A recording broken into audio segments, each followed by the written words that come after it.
Spider-Man, Spider-Man does whatever a spider can. But who is the best Spider-Man? Welcome back to MovieBeings. In today's episode, we will discuss once and for all who is the best web slinger. Beings?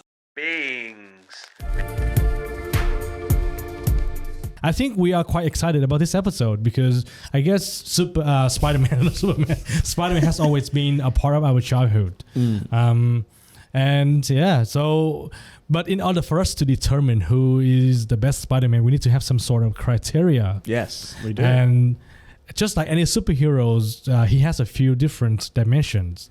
So he has his own origin stories, his alter ego, and his superhero. He's Spider-Man. He's Spider-Man. So now, how would you like to start this conversation? Should we go in release time? Yeah. Okay. So the first one would be the one with Tobey Macguire. Who's that? In the year 2000. So the first Spider-Man was released in 2002. And all these movies are directed by Sam Raimi. Now, the first movie came out and the box office was $822.6 million on a budget of $139 million. Pretty good. Pretty good. Very good. And it generated $404 million domestically. So people really like Spider-Man, and Tobey Maguire was a pretty good cast for the web slinger. So I don't think we need to dive in all the movies too much. No. But we can talk about the origin stories. So yeah, Tim, what was your first impression of the first ever movie? I remember enjoying it. Obviously, like I grew up with Tobey Maguire as Spider-Man, so there's probably a lot more nostalgia to his character compared to the rest that we go forward to. So take that with a grain of salt. Yeah. But I remember it feeling a bit like, looking back at it now, it feels like a bit goofy. Yeah. Because I feel like a lot of that cast now, looking back, they all do look like old dudes. They're meant to be like teenagers in high school or whatever, and they clearly are all like in their 30s or whatever. Yeah. Especially James Franco. Yeah, I know. You're not supposed to be. You're supposed to be a high school kid, but you look like you're running a company for like the past 15 years. Yeah, and even like the Flash, how big he is and stuff. Oh my god! But I still think I think it's still a fun movie, but it's still got all that kind of campiness of those like original, hero movies did at that time, and still at this point. Yeah.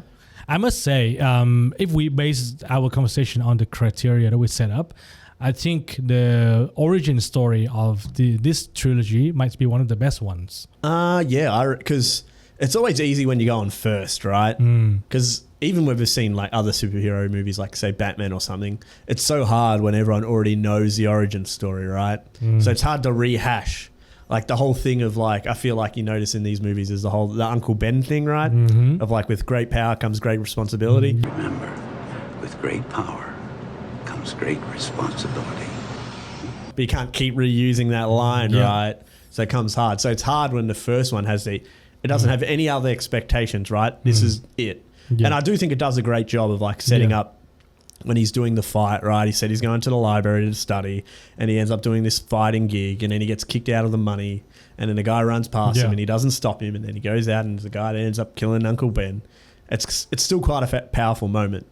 Yeah. And it's like, it is unfair to the other movies, right? Because it's like, it's so good. And I even enjoy I don't know the actor's name who plays Uncle Ben, but he's great in that first movie. Yeah. And I think that's the thing that we might have to consider when we discuss the other Spider-Man movies. Like, because since this is the original, we always compare the newer movies back into the original. But something that we have to give this movie credits for is how well it sets up the origin story. Like all the events that happened, it happens in a very logical order, right? And the struggle of Peter Parker in this movie is very relatable. He's a college kid. He's not from a rich family, so he struggles with that as well. And because of the fact that he wants to impress the love of his life at the time, so he wanted to get some money to buy the car. That would be the best way to get the money. Then he joins the fight and things like that. Or to get easy money, right? Yeah, exactly. And he's like, how can I use these abilities to get like easy money, right? And he's like, beat everyone up. Yeah, and the scenes where he discovering his power are great. You know, like when he was trying to scale a wall or learning how to shoot the web out his fingers. Yeah. Those scenes to me right now, up until this point, is still very nostalgic, because I think at that point, you know, like most of us were at the same age as the main character, and all of us wanted to have superpowers somehow to impress the girl that we like, or at least like jump over walls, or even like just that. have cool powers. Yeah, exactly right. So let's talk about the alter ego of Peter Parker in this trilogy. What do you think about the Peter Parker here? I think it's one of the better Peter Parkers compared to the others. Like, I think I'd almost feel like this trilogy is like a good Peter Parker trilogy than I would say Spider-Man. Yeah. Because the main movie I watched for this one was the number 2, because I think that's the best film. And it is just such a good Peter Parker story about him, like, dealing with the aftermath of him being Spider-Man, and how it affects his daily life, how it affects his love life, how it affects his friends and his family. Yeah. And him trying to deal with all that, or essentially in this film not dealing with it. And he feels like this is the point he has to give up on it, right? He's just like, nah, I'm done. Spider-Man's getting in the way of my normal life. I can't do it anymore. And I think that, like, even though there's, there was a lot of campiness and a lot of, you know, like the underwhelmed kind of reactions of the character, but I think the overall idea of the second movie is really clear. Like, this is the downside of being a superhero, like, especially when no one knows who you are, so you can't really take the credit for all the things that you have done. And it's a good continuation of the first movie message. You know, great power comes great responsibility. In the first movie, we didn't really see the responsibility part. No, because he's still figuring it out, right? He's still trying to figure out what it means to be Spider-Man. What am I doing? But in the second one, you could see really clearly. I must say that in this trilogy, Peter Parker does struggle a lot. Yeah, you know, in life, financially, romantically, things like that. So if we have to give it a score out of 5, I would give this Peter Parker maybe 4 out of 5. Yeah, I would agree with that. He's like on the higher end. I think it's always going to be hard to be perfect, right? Exactly, but, like I felt like Tobey Maguire does come off as a good, like, geeky, kind of underachieved, like, smart dude. It's just like not quite successful, right? So I think he does a great job, obviously. And of course, you know, this trilogy gets a bonus point for the dancing sequence. In number 3, maybe the greatest part of that movie. The rest of it's a bit, can leave it behind. I unfortunately agree. I think it hurts this trilogy a bit. Yeah, it did. It's definitely like on the lower end. It's like a little bit of fun, but it's still like a lot. Because I feel like this is when they get into the thing. It's like, how many things can we fit in a superhero movie, right? Yeah. There's a lot going on in this movie. But maybe there was a point of like, oh, I'm not sure if we will continue this series or this franchise. Well, I will say there were rumors there was a 4 and they had like a script written up and stuff. It was going to be Mysterio. But that's what I mean, because this one didn't really do, well, 3 didn't do that well. It had a bit of a rough reception. That's when they kind of like let it go, right? But surprisingly, you know, like the Spider-Man 3 has a budget of $258 million. And it racked up $895.9 million at the box office. Like, it didn't do bad. Yeah. That's what I mean. So it was more the reception of it more than the money, right? Yeah, okay. Because, like, even though, like, it had a more budget, because it made sense, right? You had 2 successful movies. Going into the last movie, it's going to have more money. But it seemed like there was a lot of ideas floating around in that movie, and none of it really hits. Because there's, like, 3 villains, right? Yeah, you got Venom, and then you got the new Green Goblin, you got the Sandman as well. Yeah, exactly. Yeah, and so a few villains. The Green Goblin pays off. It pays off kind of James Franco's arc, you know, but I think he's like one of the weaker parts of like all the movies, really. Because like even in 2, like that movie's still good, but he's like Franco in it, or even Osborn's like a pretty weak character in that. He's just angry. He's like, oh, I need to get bloody Spider-Man, Peter, where the hell's Spider-Man? Like, mate, leave me alone. And if we talk about the character of Spider-Man in this trilogy, what do you think about the Spider-Man in this trilogy? I think it's just fine. Like, I don't think it's anything like too crazy, because when you really think about it, like how like wisecracking and jokes he like throws, it's not as much as you would see in like later, you know, representation of Spider-Man. I think it's like fine, but I do think in the like Tobey Maguire movies, there's more of an essence on who Peter is. Yeah, I think so.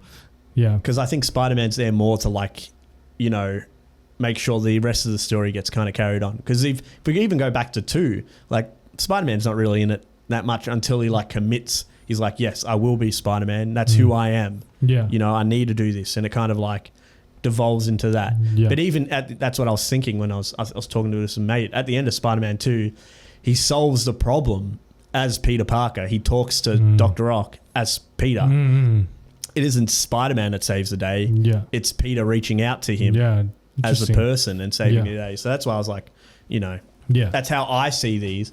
And I think he's like fine. Like, you know, he does, like I think he's fine in all the action scenes and stuff, but could be, that's all I think. He's like, maybe he could have cracked a few more jokes, but I think he's fine. Like, I don't think he's the best of these Spider-Man, but I definitely think he's up there with Peter Parker though. The artistic choice of maybe highlighting the human side of Spider-Man in this trilogy might be a better, it might be a good idea because at the end of the day, you know, he's just a kid behind a mask. exactly. Spider-Man, he's just, it's just a facade that he created to protect his identity and his loved ones. But he's not really a superhero per se.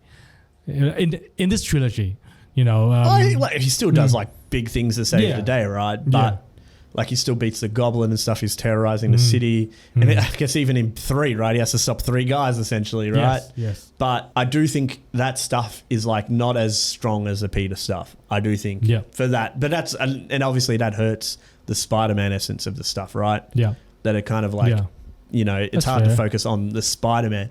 But even then, it's always hard, like, you know what I mean? Like, how do you capture Spider-Man as a character? Yeah. It's a bit harder to like recapture that compared to like a human component. Yeah. But that being said, I think it's like on the lower end. I'd maybe like a 2 or something. Yeah, a 2 out of 5 for the Spider-Man. Like Yeah, that's fair. Okay, cool. So the next interpretation of Spider-Man was released in the year 2012 with Andrew Garfield. The first Amazing Spider-Man produced with a budget of $220 million. Yeah, so even huge amounts of money already. And this is like only a few years later. And it's got a box office performance of 758.5. It's still good. Like, it's not bad. Yeah, it made money. And it's a reminder of our conversation prior. Like, only the name of Spider-Man can have that kind of pull. Yeah. So you don't even need to worry about who plays Spider-Man. Well, I don't even think it's about who plays Spider-Man, but the name itself is already going to draw in an audience, right? Whether whatever the product's going to be going in, that's the thing, right? Spider-Man's what pulls it in. Yeah. But whether or not the movie's good, that's up to you. Yeah. So, of course, we know that The Amazing Spider-Man got a sequel in 2014 with similar budget, $200 million. And the box office was just a little bit lower, $709 million. Still, like, good. Yeah, it still made money. It wasn't the heights of the Spider-Man before, right? Yes. Now, this is quite interesting because during one of our conversations prior, we were talking about how the studio make the decision based on profits, right? The third Spider-Man made money. The second, The Amazing Spider-Man, made money, but they decided not to continue with the franchise. What do you think was the reason? I think it was just a lot of backlash, like similar to what happened with Spider-Man 3, right? Yeah. Like, I think The Amazing Spider-Man is like fine.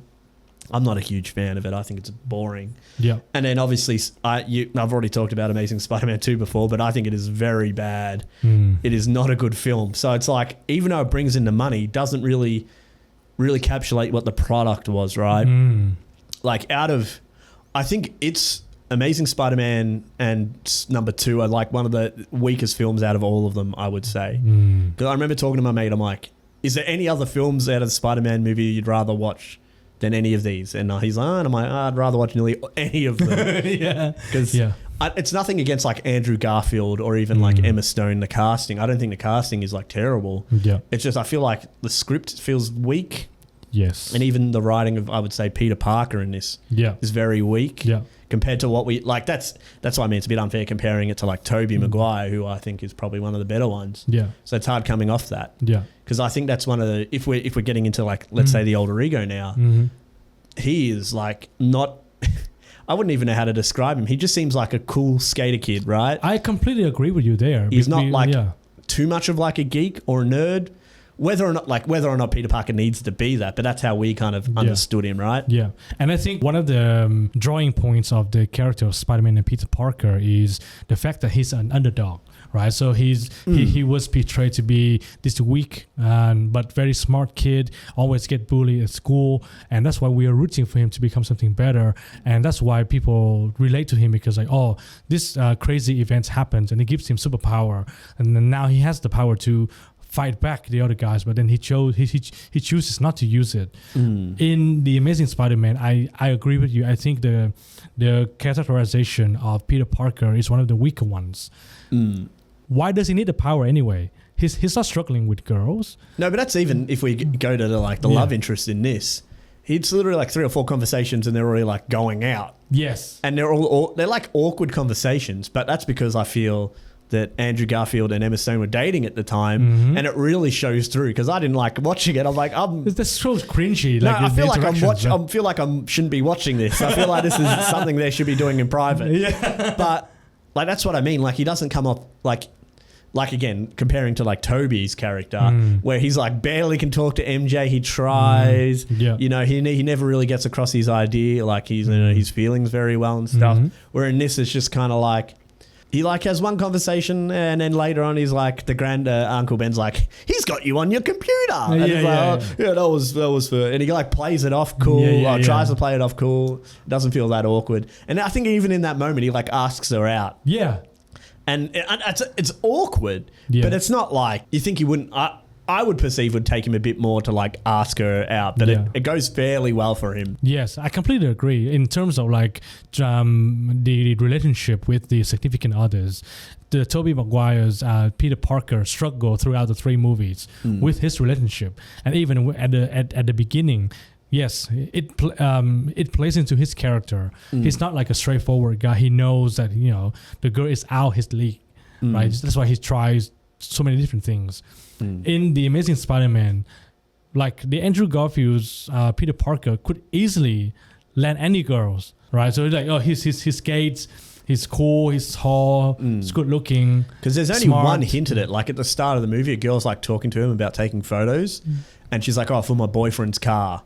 And that's like the only hint where it's like, okay, he's like maybe not. But even that conversation wasn't like awkward or anything, it wasn't really. But because I don't know, it's very like subjective again. But you know, I do think his Peter Parker is probably the weakest. Yeah, and I'd probably give it like a 1 or a 2 or something. Yeah. I wouldn't give it that high. No, I will give his Peter Parker maybe 1 out of 5 as well. What about his Spider-Man? I definitely think he's like a much more fun Spider-Man compared to like Tobey Parker. Like all the he just wisecracks all the time. I was like, oh my God, am I watching Deadpool here? Like all the jokes he made all the time. Just let me go. Is that a knife? Is that a real knife? Yes, it's a real knife. My weakness, it's small knives. But I think that is more what Spider-Man's like, right? He's more wisecracking, cracking the jokes at the situation and making light of it most of the time. And still one of my favorite parts of this movie is like near the end where they have all the cranes and he has to like, they get all the help from all the guys to swing. Yeah. And that feels like a good moment for Spider-Man because he helped the guy earlier and stuff. Yeah. But I do think he's like a stronger Spider-Man. I think so as well. And I think that's why they didn't put too much emphasis on the Peter Parker side of this equation, because the Spider-Man itself appears a lot throughout the movies. But one of the sign that I don't like about these 2 movies was the fact that he took his mask off a lot. So at often. The beginning, I remember when I was watching one again, and I was like, he's already told like so many people that he's Spider-Man, straight off the go. Where in Tobey Maguire's one, like it takes till 2. And then even's like, it's like it means something when all the civilians find out when he's on the train. Yes. Like it means something that they found out, right? Yeah. And in this movie, it's not as much. Probably like he just couldn't breathe in the mask. Yeah, but it's just like, it could be a part of the writing where it's like, oh, they need to see it's Andrew Garfield or something, like, you know, that kind of thing. But I don't know. That's I thought about that as well. It's like he gave it away pretty easy, where Tobey Maguire, it's kind of against his will when people find out, right? Yeah. And like it has a bit more meaning. Like when he stops Dr. Ock, he like reveals himself because he's like, this is how I can get through to him, right? Whereas in the Amazing Spider-Man, it's just kind of like, Yeah. He literally just tells Emma Stone, like after their first meeting, he said, "Hey, I'm Spider-Man" or whatever. It's like, I was like, okay, we're already here, are we? Yeah, and if we have to give the Spider-Man in these movies a score, maybe I'll give him 3.5 out of 5. I'd probably say like a 3 or something. Yeah. I want to have a quick side discussions about how he uses his power, because there is a sequence in the Amazing Spider-Man when he first got the power, because this Spider-Man doesn't shoot webs out of his wrist. Yeah. So he needs to develop the web shooters, right? That's much more like the comics, right? Yeah. So there's a sequence where he was testing out his new web shooters, and he was skating at the same time. And I must say that sequence, comparing to the sequence where Tobey Maguire was discovering his power, is like day and night. I didn't really care about this sequence whatsoever. Because you notice, I don't know if you watch too, but the montages, they really like montages in the Amazing Spider-Man movies. And it really, I don't know, it's a bit unnecessary sometimes, and all the music they use and stuff. I'm like, oh my God. I remember when he's like found his powers and they've got like Coldplay in the background. And I'm like, why have you got Coldplay going on while he's like testing out his like abilities? And I'm like, this is weird.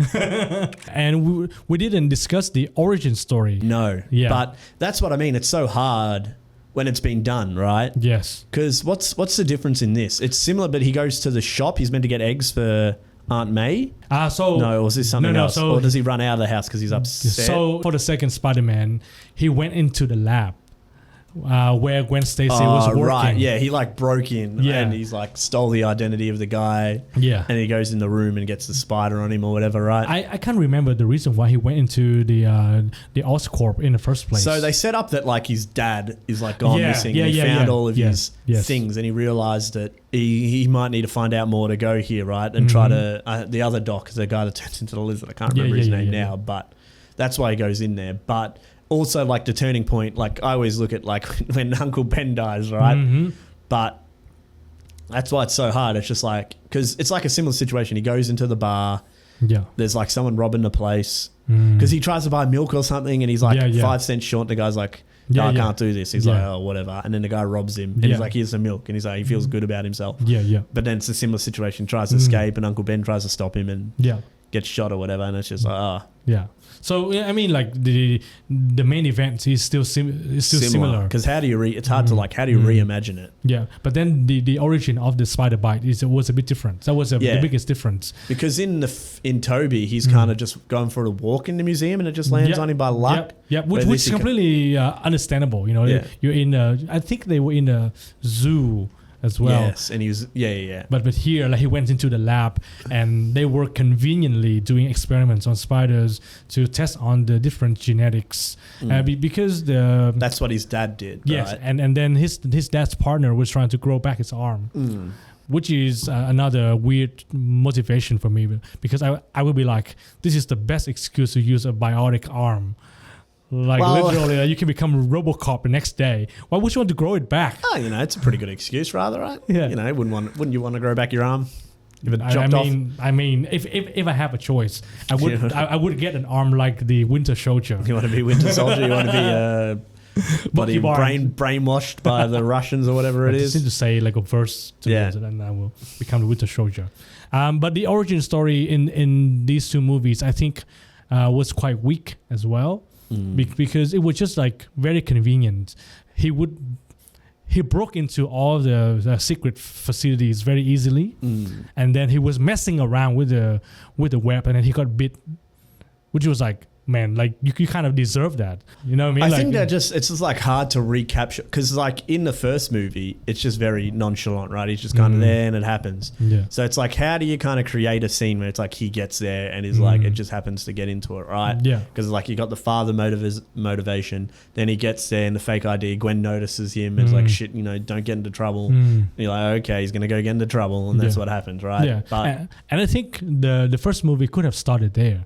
Like it could have started where he kind of got into the lab, you know, like, and then he went through pretty much a similar event, and we kind of learned about him and his dad as the movie progresses, instead of like doing a whole spiel of like the backstory. Oh, and now he's going to the lab to find out. Because I think in these movies, they really were trying to set up like the family thing with his mum and dad, right? Yes. Or especially with his dad. That's like another story thread, and they're really trying to push it through. Yeah. That's why it's kind of there, right? We don't, we don't start at him becoming like Spider-Man, right? We kind of get a bit of his life and how it works. And then it's like, here's his motivation to go to Oscorp, and then he gets bit or whatever. Yeah. But which I think is fine, but I don't think it pays out very well. No. So if you have to give a score to the origin story, If we're given, I don't know, like probably like 2 or something. I think like 2 out of 5 is fine. But it is what it is. I think it's always hard to like, that's what they're trying to like, recreate it so it doesn't seem, the same old thing, right? Like it's like, if it's the same as the first movie, everyone's going to be like, oh, you didn't really do anything, right? So that's what's always so hard, right? Trying to recapture or reimagine a scene everyone knows, even at that point, right? Yeah. Yeah. So that's what, yeah. leading into the next one, it's like a good leeway into like what happens with Tom Holland, right? Yeah. I was just going to say, because Tom Holland's portrait of Spider-Man might be one of the newer and fresher look of this superhero. But like for the new trilogy, the Homecoming, the Far From Home, and the No Way Home, do you enjoy this trilogy as moviegoers? I think it's fine. Like, I did enjoy them, but nothing like too crazy. I don't think any of them are like big standout movies. We can talk about if we want to get into like what No Way Home is and stuff, but I do think they're fun, and it's like it's a good experience, right? Like, I have fun with those movies compared to like the Amazing Spiderman, where I don't really enjoy them at all. Yeah. Yeah, so this trilogy is the most profitable trilogy for the Spider-Man franchise. And this is, at this point, they're intertwined with Marvel, right? Correct. So from 2009, so from 2007, 2009, and 2021, they have generated more than $3 billion. Which is crazy. Out of the 3 movies. The first one in 2017, Homecoming, generated $878.6 million on a budget of $175. And Tom Holland was a bit of an unknown actor at the time as well. Yeah, compared to the other two. Like even Andrew Garfield, but he was still like, I think he had a bit of excitement about him. Yes. And even Tobey Maguire, I would say at that point, was still kind of like a known thing, but Tom Holland was nothing. Like he didn't have much, because he might be the only one that was like a teenager, right? At the casting, comparatively to the other 2 guys that were maybe in their late 20s or mid 20s, right? Yes, and I watched a few of the casting videos. I think he impressed the casting directors with his ballet skill and his acrobatic. Yeah, because that you see it with his Spider-Man, right? It really kind of pays off for that. Yeah. So we want to get into the first movie, The Homecoming. So this is more like a relaunch for the franchise. Yeah. Like it's like a similar origin story. He goes through the whole process of becoming Spider-Man and things like that. But I think out of the 3, Tom Holland looks like a high school kid. Yeah, well, that's what I'm saying, right? The most. He's actually cast like at almost the right age, It always helps. Like you really notice it when you rewatch those old movies. It's like, oh, these are clearly not teenagers. I know acting, you're born someone with some credit, right? It's hard to like have teenagers that maybe haven't got much experience. But I do think like it helps. So let's talk about the origin story of this Spider-Man. Do you remember what happened in the first Homecoming? Vaguely, I'm trying to remember. All I'm thinking about is Iron Man. Yeah. Because Iron Man obviously like comes in and he's like his mentor for him. Correct. So for him, we didn't have to go through. I think this is a good twist of the origin story, because we didn't go through how he first got his power, how he first got the spider bite.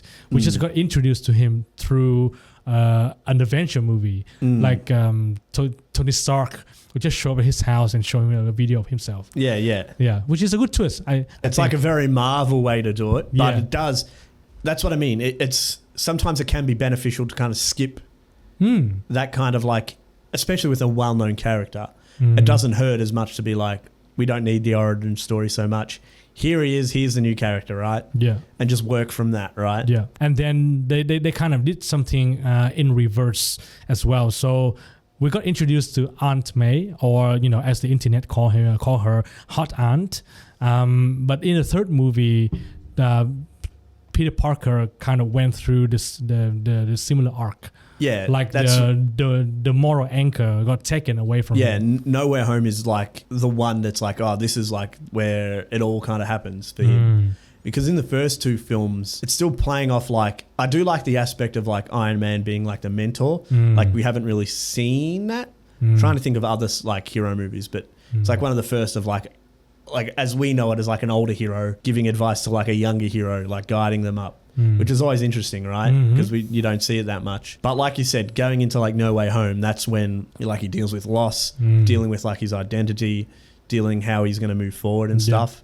So that's all like very interesting, right? Yep. And you mentioned that you were one of the few people who didn't enjoy No Way Home. Well, I wouldn't say I didn't enjoy it, but it's you didn't more understand like the hype. I didn't right? understand the hype, right? Yeah. Like I can't remember when I saw this film because it was weird. It was like during COVID time, so it was like weird. I don't think I saw this in the theater, but I could definitely see this like because I remember people like, oh, we're in there in the theater, and then spoilers if you haven't seen it, and like Tobey Maguire and Andrew Garfield show up, and everyone like stands up and starts clapping, and I'm like, all right, whatever. Like it's just like I can understand the hype between like bringing in the old Spider-Man again into like a movie and have them like interact and stuff, but like we're just coming off Deadpool and stuff, and like similar idea of like it's just they're just kind of there for a reference point and kind of little quippy points. It isn't so substantial. Like there's a little bit when he's dealing with when Peter's dealing with the loss of Aunt May, they kind of try to like point their own experience off on him about how the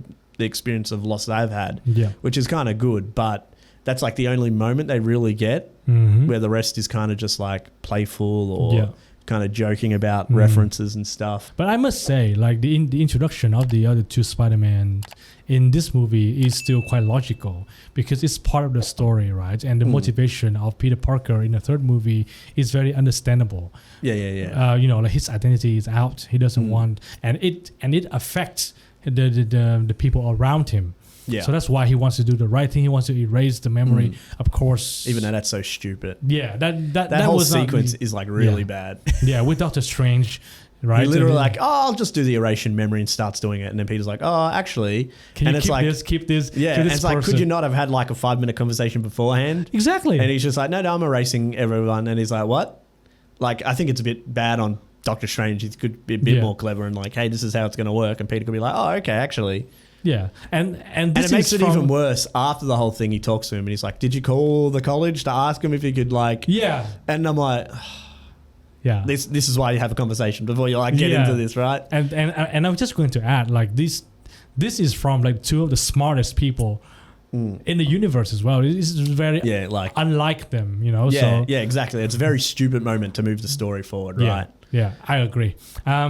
Now, if we want to talk about the Peter Parker, the alter ego. Yes, so the Peter Parker that Tom Holland plays is quite good. He goes through a lot of the issues with the high school kid and dating and things like that. So the girl he likes and stuff, and like making friends and things.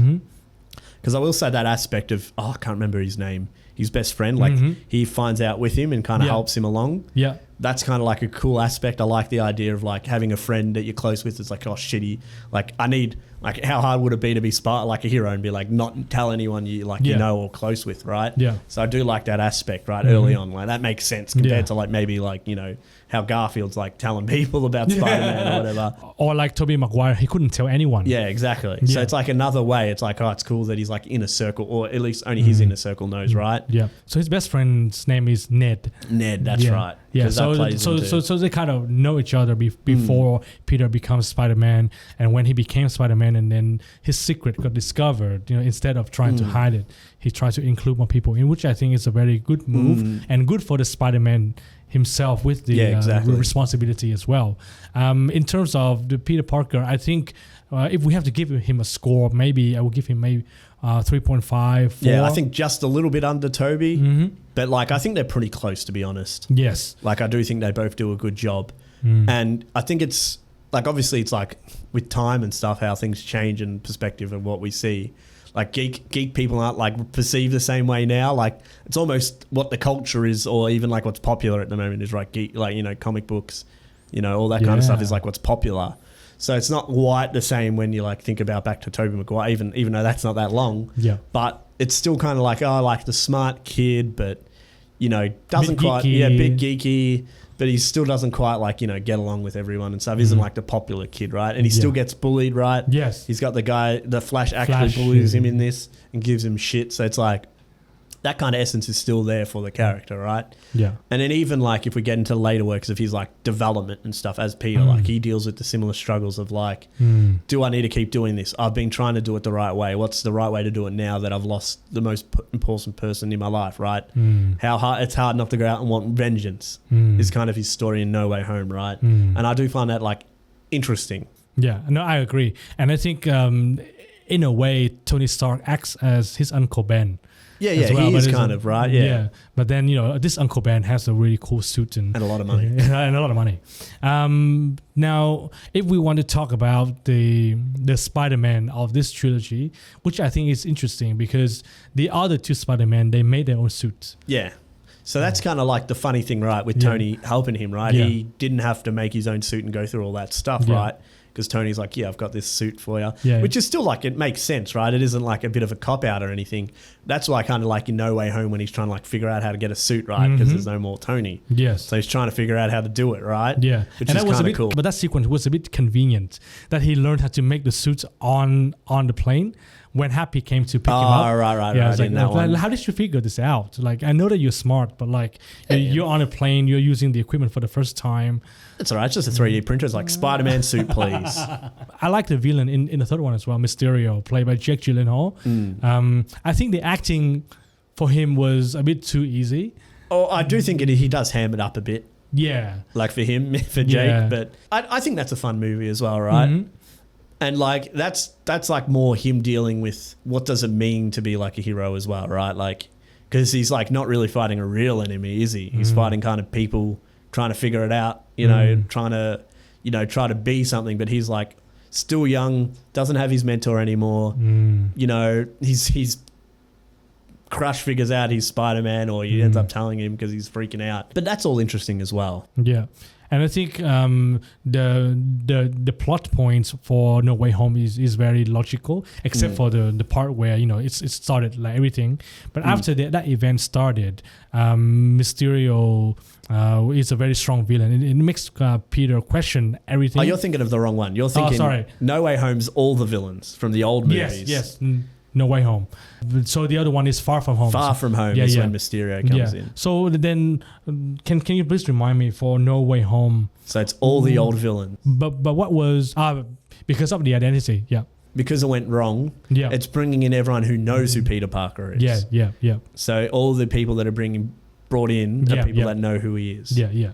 So what do you think about the reintroduction of the all villains in the third movie? I think it's like fine, but like I said, you bring in all these characters, right? And then it's like you're playing it off a bit for the meme and the joke. You're not too like, it's so hard to like redevelop, or even though they're like the characters we all know and like enjoy in some way, it's still hard to like have it where it's like, oh, even though it's like the Goblin is like probably the main villain, Yep. but then you've got like Doc Ock, you got Sandman, you've got Electro as well. You got the Lizard, and it's like they kind of all share screen time, but none of them really get enough time to shine. Because that's what I do think the Goblin is the best, because he is the main like villain out of all of them. Yeah, but I don't think the rest of them get enough. Even Sandman doesn't really come across as a villain. He's kind of, which is fair, like he's kind of just wants to survive, and it's like, oh, he's probably going to help me. But I do think it suffers from that, like, here's all the villains here's all the cool villains you remember, kind of thing. Yeah. More than like really,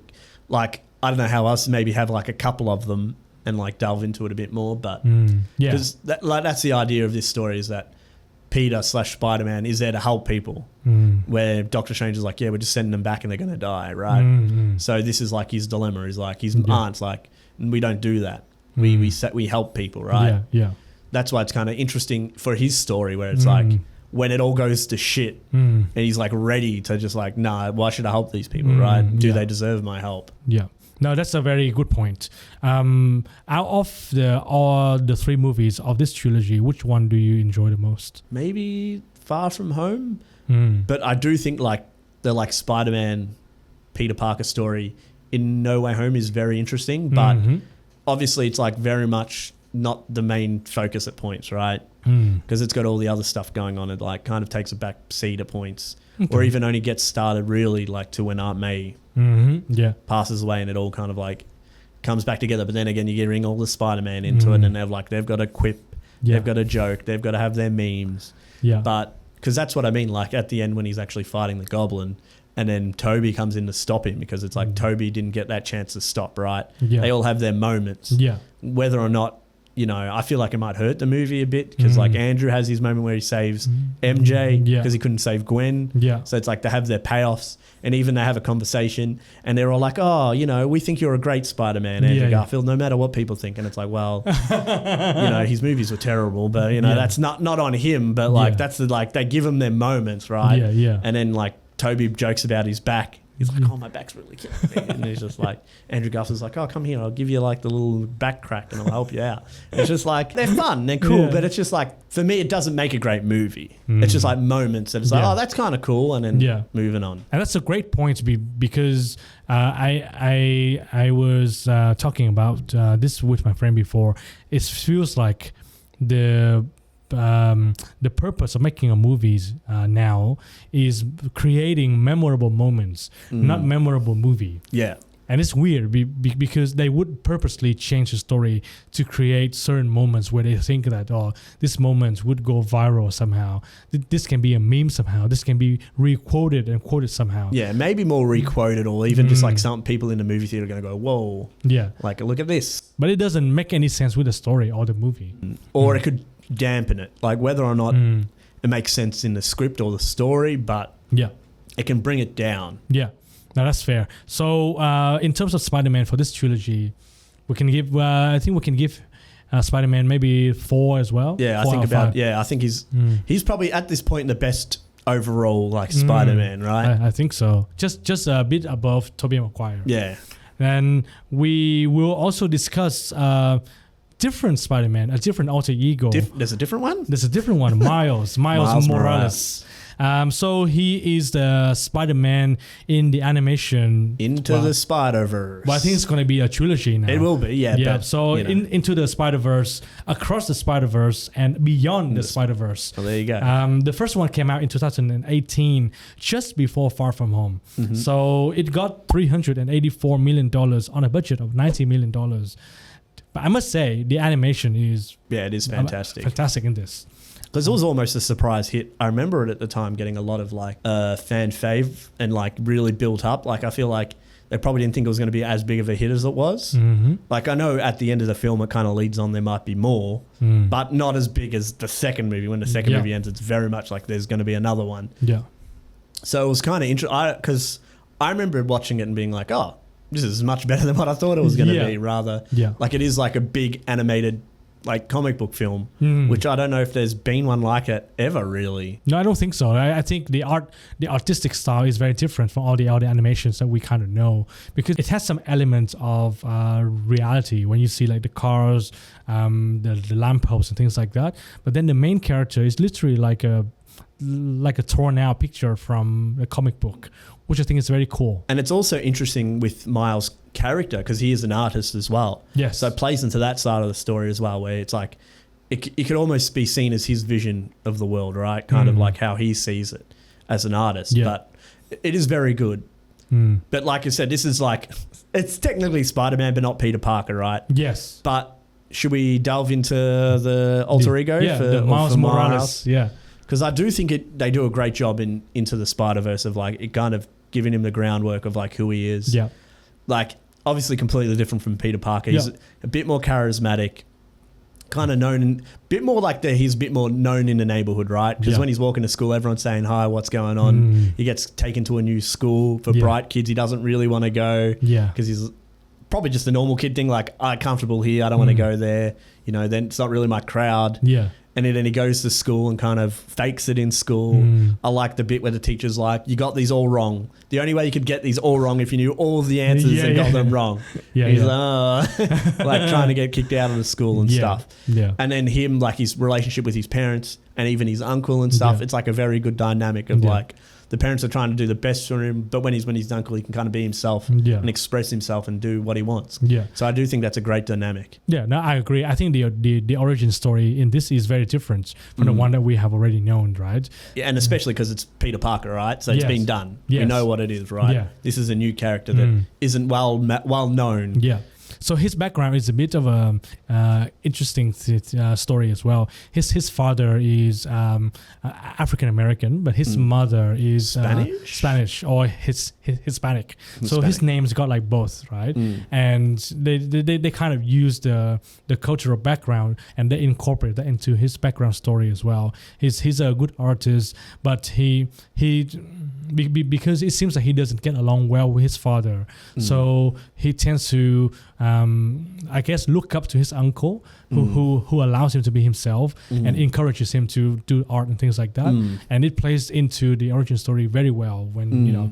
But I must say, the way that they set up the story was a bit confusing for me, because they start the movie with Peter Parker's origin story, which I will say I do enjoy how they introduce every like character in this, or each Spider-Man in this. I thought it was a lot of fun where they like had their own little comic book, gives them a quick debrief of who they are. Yeah, and I got so confused because I watched the first part and I was like, okay, it's just Peter Parker, and then we shows Miles Morales. I was like, oh, okay, so why did I watch the first part? You know, of course it got answered later, but I think the animation style kind of helps the movie, but it also hurts it in a way, because there are some details that got kind of rushed through. You know, like when he got given the responsibility to stop the machine by the actual Peter Parker in that universe. You know, when he first saw the blonde Peter Parker, he gave him the thing to keep it safe, right? Yeah. Not necessarily to do it right then and there, because he had no way. He's like, he knows he was in trouble, right? Yeah. And he's like, oh, you take this and try. He knew he was a Spider-Man because they have their like little tingly thing. It's like, oh, I know you're one of us. And he's like, here, you can take this. Yeah. Try to keep it safe, right? But at that point, he had been bitten by the spider, but he didn't he hadn't discover the power. No, right? but that's what I mean. He hadn't gone through all the other stuff yet, which is kind of a good way to look at it, right? Because if we look at all the other movies, they usually have that moment, right? It's like, oh, let's mess around with my powers. Let's figure it out. Let's make the web and stuff. Where he's done none of that. And especially he's got other powers as well, right? That he hasn't figured out at all. So he's still technically just Miles at this point, really. Yes. He hasn't become Spider-Man yet, which is why I think this is a good journey. Like him being Spider-Man, we don't really get until like the end of the film. Yes. Because the first film is literally him building up to feel like he's worth being a Spider-Man. Because when he meets all the other Spider-Man, which I love, when the first Spider-Man, the second one we meet, Peter B. Parker, and I like that news that he's the B side. He's kind of still Spider-Man, but not quite as good as the first one. Yeah. Because he's a bit overweight, he's divorced. Yeah, I love that. He's a bit lost. And I'm like, oh, this guy's great. But I must say my favorite Spider-Man out of the Into the Spiderverse must be the noir one. Noir one? You mean bloody, what's his face again? Nicolas Cage? Yeah. No, I like when it gets to the part where the different Spider-Man comes from the different universe. I think the catalyst for this to happen was good as well. So now it takes us to I must say the origin story, or it's kind of linked to the villain in a way, right? So, but let's dial back and then just talk about the origin story. I think like 2/3 of this movie is like the origin story. That's what I mean, because it's like most of it is him figuring it all out, right? Until like the last like 10-15 minutes of the film. So I don't mind that. Like that's a good time, especially when you've got a lot of other Spider-Man. He's got a lot of mentors, which I do like that aspect in this, like in these superhero movies, when there's like an older hero that's trying to teach the older guy, even though in this Peter B doesn't really want to do the job, right? Yeah. He's kind of like, oh, that was the other Spider-Man that promised you that, right? I don't want to deal with this. And I do like their dynamic. I think their dynamic, him and Miles, is great. Yeah. So if you have to give a score to this origin story, it'd probably be the strongest out of all of them. But probably because it's the most interesting, right? It's like probably as good of an origin story you can get. Like the whole film is based around Miles and like building his character and get a great understanding of what he is. And then eventually when it like everything kind of gets to shit, you understand who he is as a character, and it plays well with these other characters. You get introduced through the whole movie. Awesome. Because I remember talking to my mate and he's like, oh, you got to watch the Spider-Man. He's like, oh, I've got to watch No Way Home and Into the Spider-Verse. And he's like, oh, watch No Way Home first because it's like a worse version of Into the Spider-Verse. Oh, wow. Or he didn't say it worst, but he feels like Into the Spider-Verse does better than No Way Home, which I would agree with. Yeah. Which they're completely different because one's like running off nostalgia and old characters where this, you don't know any. Well, you know who Spider-Man and stuff is, but not in the same way, right? Yeah. And the idea of having different Spider-Man at different point in time is interesting as well. Now, in this movie, we got introduced to a villain, Kingpin. And he's like the classic. He's like a very classic Spider-Man villain as well. He hasn't been seen in any of the other movies either, is right? Where usually they kind of re-go over Spider-Man villains. But he did appear in the first Daredevil with Ben Affleck. Are we including that in this? I don't know what universe is included in what planet or whatever you want to say, but you know what I mean, like in Spider-Man. Yeah, in Spider-Man, no. But I was impressed with this villain because he has a very clear it's very motivation. simple and to the point, which is good. It gets across very early and tells you straight away. He's like, I'm there, I'm trying to get... And especially because like, compared to like No Way Home, where it's like essentially a mistake, all this shit happens. Kingpin really wants to find his family again, his wife and his son, right? So kind of it's an easier push to follow. Like, not that the motivation in No Way Home's bad or anything, but it's just kind of like they get to this point by mistake, where this like it is a mistake, it goes wrong, but Kingpin still wants it to happen, right? He really wants to find his family. It's a strong driver for him, right? I agree. And I think this is what makes a good villain, right? Because the motivation that they have and the only obstacle in their way is the hero, right? So or in this Spider-Man. case, or Spider-Man, but because we spoke about this before, a good villain is one with strong motivation, and in their mind, they are the hero of their story. So that they are doing the right thing, right? And it's very hard, and like we said, this is more of an origin story because you want to focus on your hero more, right? Yes. So it's good to have an easy, clear story for the villain, like what's happening, right? Yeah. It's very to the point. There's not like... And it's not like he's trying to do it for more, more power or more money or something. It's a very personal thing, right? It is. Which always helps. Then it takes us back into the Spider-Man. So there are a lot of Spider-Man in this movie, but if we want to just focus on the Miles Spider-Man, he doesn't appear that much throughout the movie. Well, that's what I mean. It's literally that last scene when he's in the whole machine and he fights Kingpin at the end, which I think is because he's still figuring it out, right? So I think it's like fine. Like I think he gets more into like the next movie a bit more, but in like at this point early on, it's not like great high only because we haven't seen as much, right? Yeah. Because I still think he's good in the second film. Across the Spiderverse. But it's still like very much more Miles Morales. I feel like it's similar to the Tobey thing. Kind of like, I don't think he's bad. I think he is I think it's like maybe a 3. I think he's higher than like Tobey as a Spider-Man. But I do think he's like a better character story than Tobey, which is kind of, that's how I would see it anyway. And if we focus on just the Into the Spider-Verse, the one detail that I dislike is the plot armor and the plot convenience of the shed. You know what I'm talking about. Like you meet Aunt May and then suddenly there's this whole underground bat cave. Yeah, well, that's all right. That's a very superhero thing, isn't it? But even Peter B. Parker was saying like this guy is like trying to compensate for something. No, but I like that because he's like the second-rate Spider-Man. He's like, oh yeah, this is where we keep all the good stuff. And he's open. He's like, oh okay, like come on now. Like he's like, he knows he's blonde, he's good looking, he's already got like MJ, he's got everything he doesn't have, and now he's like, oh, he's got a better spider cave than me. Like what else does he have? It's like, yeah, my spider cave is similar to this, but only with a futon. No, I like that. He's got a futon. It's like, oh, I've got my books and like pizza. He's like, not almost. Yeah, but yeah, so that's the only thing that I kind of like. Yeah, this is this is a cartoon. You know, But this that's is like, yeah. it's so convenient. You have everything you need. It's all. I don't think it's as like I can understand it, but it's not as like I don't think it hurts it too much. When Miles comes back, Aunt May was already waiting for him with a suit. I think that's a good touch though, Yeah. because she understands it, right? She yeah. like understands like what he's going through, Yeah. just as well as any of the Spider-Man are, and understands that like he's still trying to figure out who he is as a Spider-Man, which is kind of cool, right? And then even him having his own like making it's like making his own like suit is like a ceremony for them to like become that, right? Yeah. And I like the fact that he used like all the spray can to create his own. That's what I mean. Yeah, yeah. It's his identity, right? Which is why it's so strong to me that it's like he's such a good character. Now I do have a question though, because the spider that bit him, was the spider real, or is it like from a different dimension? I think it's a different dimension. I think that's what it's hitting at, because it still like glitches out, right? Yes. So I think it's like from a different dimension. And I think they do it in the next film, that they do say that there's only meant to be one Spider-Man in each universe. So it's like an error that he's there. I think they hint on that. So that's like. So yeah, so I think we have discussed all the Spider-Man so far. Of course, there Up to is this point. up to this point, Spider-Man Beyond the Spider-Verse was scheduled to release in March 2024, but then they withdrew the movie.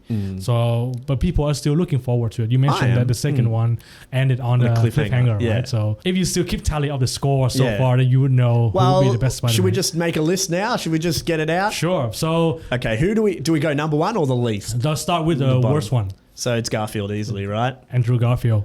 But nothing against him, I would say. I just think he had the weakest movies, and he just didn't get a good chance. So right? he might be Peter C. Parker then.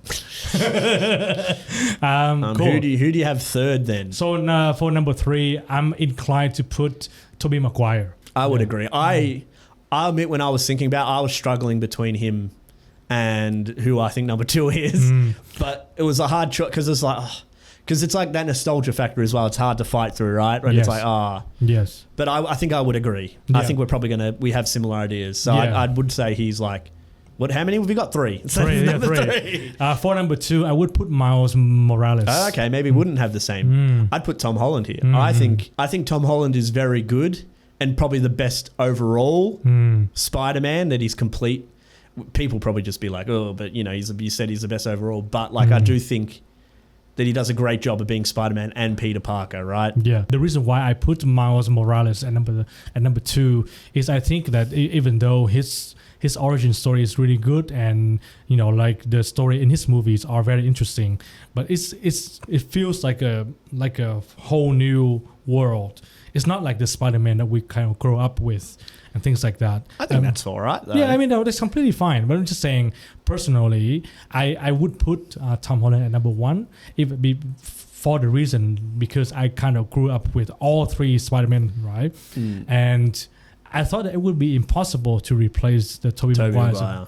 And then when Tom Holland came out, I was like, okay, this is very refreshing. So as much as it hurts me to say, but I would put Marvel's Tom Holland at number 1. And well, for you? I'd be Miles Morales, because I do think his character story is that good.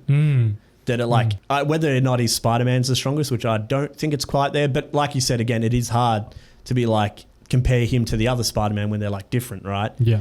But I do think he's like the most interesting story, like very thought out and well done.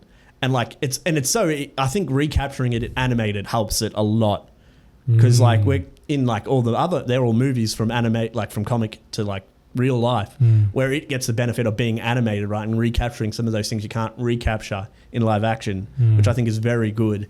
And like just like the way, I just think it's like a very good, one of the best Spider-Man movies ever made. Because at my point, Amazing Spider-Man 2 was my favorite, but I think Into the Spider-Verse and whatever comes out after this, but it is like probably my favorite Spider-Man movie. And I agree that he's, for me, my favorite Spider-Man. Yeah, I think either one at number 1 is fine for us, as long as it's not Andrew Garfield, unfortunately. Like I don't want to blame him too much, because I do think he's had the weakest films. Yeah, unfortunately. It's not like he let down the films. I feel like his movies were the worst. Yeah. All right, cool. Anything else you want to add? I don't want to sing an outro if you're going to ask me that. No, don't worry. So we have reached the end of the episode. Let us know who's your favorite Spider-Man is in the comments. And Tell us how wrong we are. Click on the like button, click on the subscribe button, and click on the bell for the notification for the latest episodes. Until next time, I'm Darren. And I'm Tim. And this has been Movie Beings. See you later.